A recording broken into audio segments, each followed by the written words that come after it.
Welcome everybody to another edition of Dragway Memories. We got Audie taking on a car there that I missed, and we got Bill Kidd coming up here quick. Film's a little bit sped up, which speeds me up. Rod Shop takes the win over the Speed Trends machine. Mopar taking out a Chevy. I don't know if I like that. And we're still trying to figure out 1185. Nitro Joe, who's in the Camaro? Bill Morrison's in the red machine. I think he takes the victory here. No. And Seabird again. Baginski. Peppermill again. Two this guy, 6 cylinders going on. Two 6 cylinders of, well, one's a Ford, one's a Chevy. And Tower side, this side one. That's a little fast. Yeah. Jimmy Audie. And now we have Bortman again. Wortman against Morrison.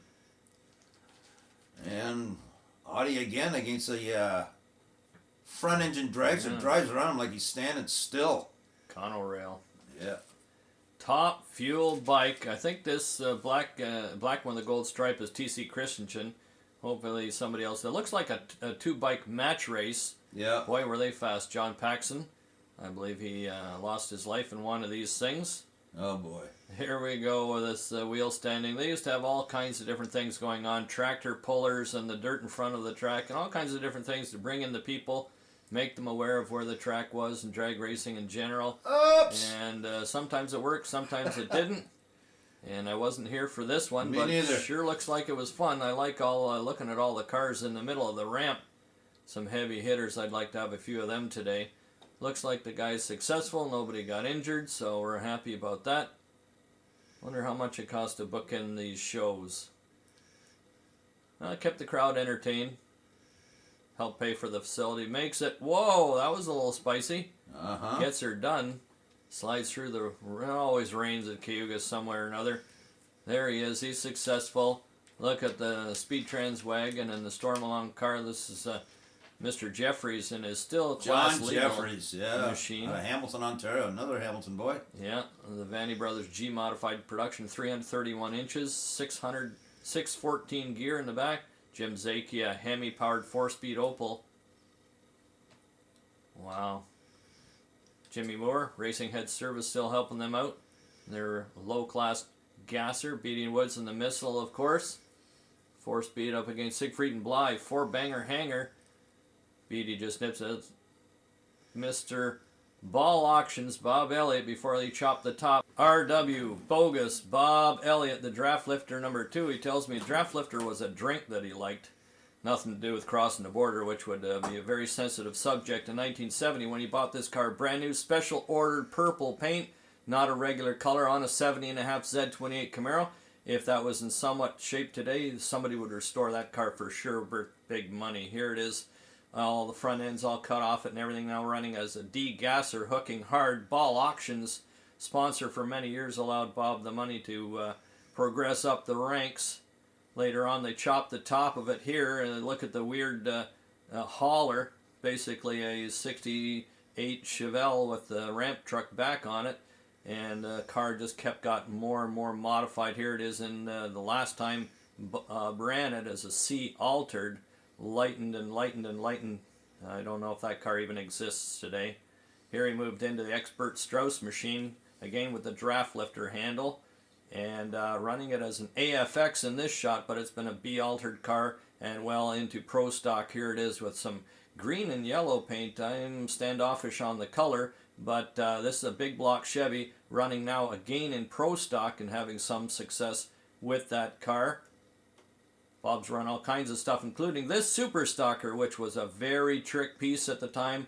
Originally Vanny Brothers Racing Head Service car, and I checked this car out thoroughly back when Bob owned it.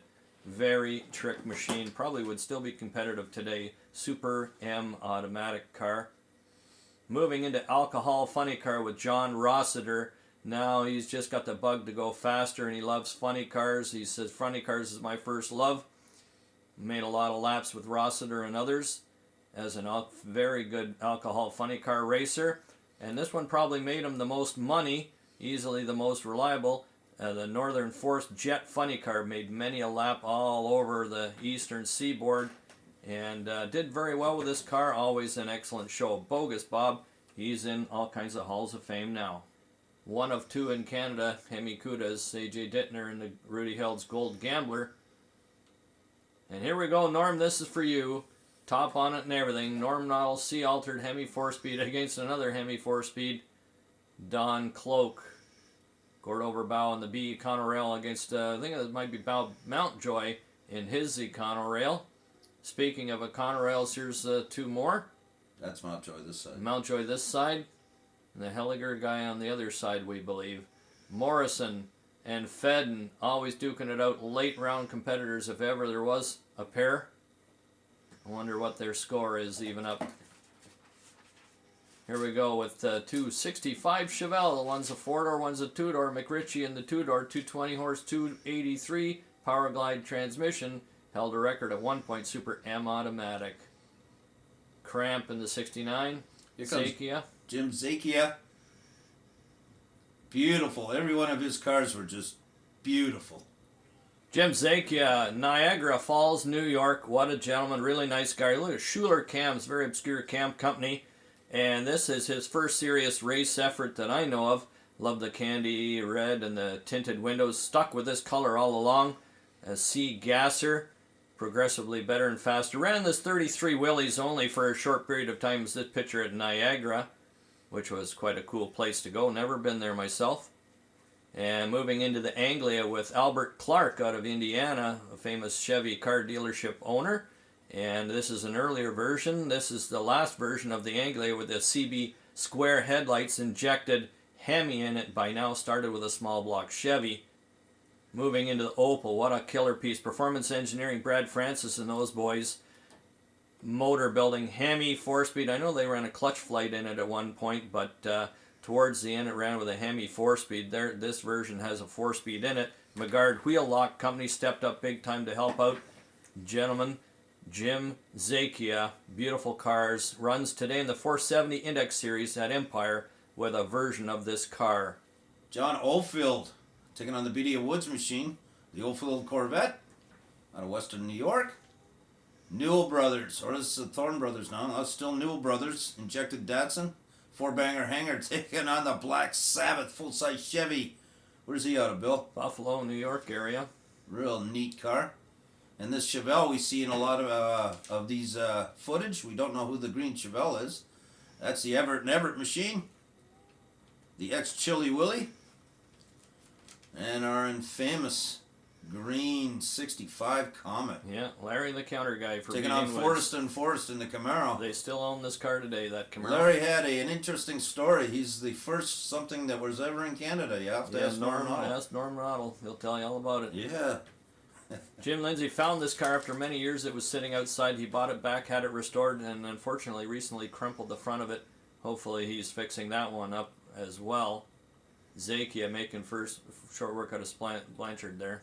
Ball Auctions, Bogus Bob taking on this 57. It says Norman's on the front fender. In our last run of this episode, Frank Elliott against the Camaro going off into the distance. See you next week, folks.